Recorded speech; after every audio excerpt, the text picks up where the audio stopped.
بسم الله الرحمن الرحيم والمرسلات عرفا فالعاصفات عصفا والناشرات نشرا فالفارقات فرقا فالملقيات ذكرا عذرا أو نذرا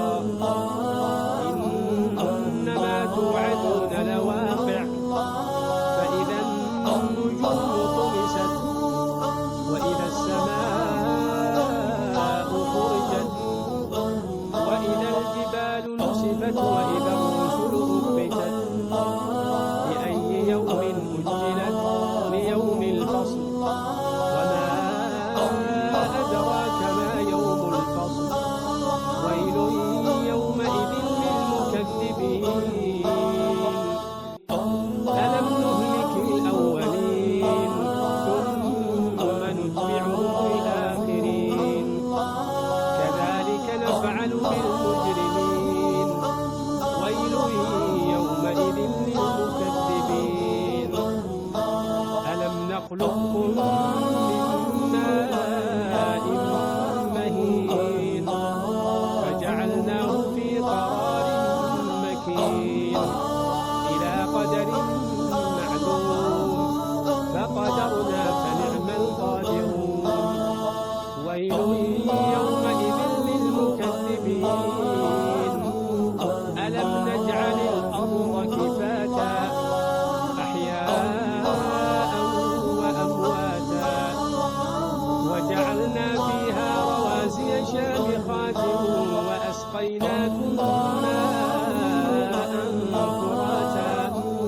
ويل يومئذ للمكذبين انطلقوا إلى ما كنتم به تكذبون انطلقوا إلى ظل ذي ثلاث شعب لا ظليل ولا يغني من اللهب إنها ترمي بشرر كالقصر كأنه جمالة صفر ويل يومئذ للمكذبين هذا يوم لا ينطقون ولا يؤذن لهم فيعتذرون ويل